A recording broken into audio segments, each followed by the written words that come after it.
Right, welcome back to our apps of the trade. This time we're looking at the Navigraph Charts application, but not as an app. We're actually looking at a browser on my iPad on which I run the Navigraph Charts website.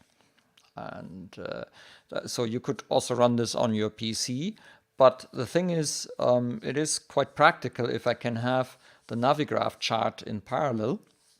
So open it on my iPad and I can use the Navigraph Simlink, Flight Simlink, which is basically an application that determines your position in the simulator and then sends it via a server on the Navigraph side back to the Navigraph, either the charts desktop, which is an application, or sends it to your browser where you have this open.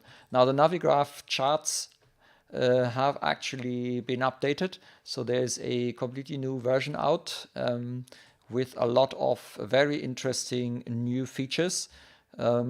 So I'm just opened you the desktop here. So this on the PC, there's a desktop app. And we have all kinds of new possibilities, including possibility to put charts directly into your en route chart and all that.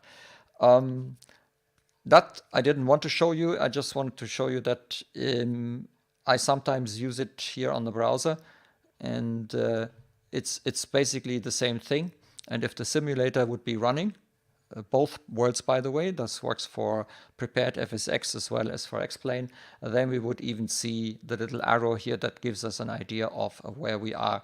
By the way, this is night mode, so I'll forget I need to do this. Whoops. No. Okay, here. Yeah, it is a bit slow in the browser. The reason why I have this in the browser is it's not the standard browser of the iPad. It's actually what is our browser called?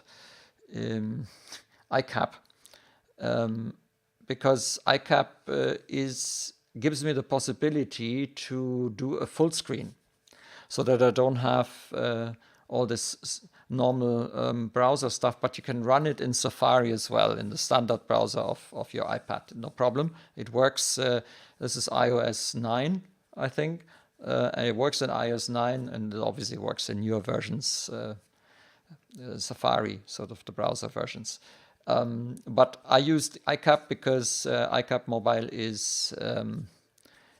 allows me, as I say, to have full screen, and it even allows me to switch to night mode, although that doesn't work too well. So let's hope that it will update the web page now. Somehow I have difficulties getting it to work here.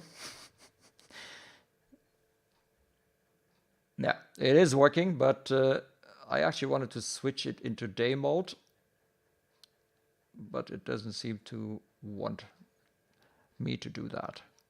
Anyway, so why do I have it in the browser? Very, very easily. First of all, for the new Navigraph charts, for these ones you see here with all the new possibilities and the new layout, there is no app yet. I'm not sure if they are going to do one. And to be honest, we don't really need it.